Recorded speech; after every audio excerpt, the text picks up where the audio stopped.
எல்லா வேலையும் முடிஞ்சது. இந்த சுந்தரி வீட்டில் போயிட்டு கொடுத்த சக்கரை திரும்ப கிட்ட வாங்கிட்டு வரணும். அக்கா, என்ன சுந்தரி குரல் கேட்குது? வா சுந்தரி, உன் வீட்டுக்கு நானே வரணும். நல்ல வேலை நீ வந்துட்ட. வா வரேங்க்கா. வா உட்காரு வா.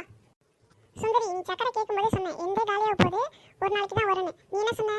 மத்தியானமா டவுனுக்கு போகிறேன்க்கா, சாயந்தரம் வாங்கி வந்து கொடுத்துறேன்க்கா சொன்னியா இல்லையா? நேற்று திடீர்னு என் நாத்தனார் வந்துட்டாங்க. என் பையனை விட்டா நீ சக்கரை கொடுத்து அனுப்புல. இல்லைக்கா, நேற்றே வாங்கிட்டு வந்து கொடுத்துடலாம் தான் வாங்கிட்டு போனேன்.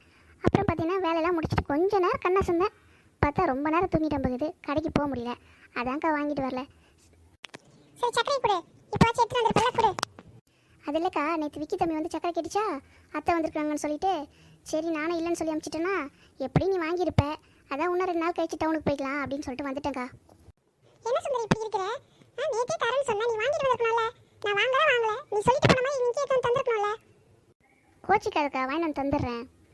சக்கரை எடுத்துட்டு வரல, சரி பரவாயில்ல, நாளைக்கு எடுத்து வந்து கொடு. நான் இப்போ கொஞ்சம் வெளியில் கிளம்புறேன்.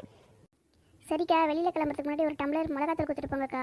நாளைக்கு எப்படின்னு டவுனுக்கு போவேன், அரைச்சிட்டு வந்து கொடுத்துட்றேன். என்கிட்டயே மிளகாத்தூள் கம்மியாக தான் இருக்குது. நான் கொடுத்துட்டு அப்புறம் நான் எங்கே குழம்பு வைக்க போகிறது? அதெல்லாம் இல்லை சுந்தரி.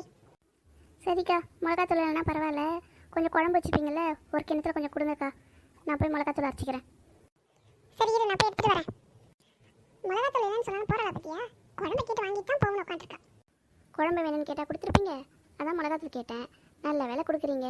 போய் சாப்பிட்டு நிம்மதியாக ஒரு தூக்கம் போட வேண்டியது தான். நாளைக்கு கதையை நாளைக்கு பார்ப்போம்.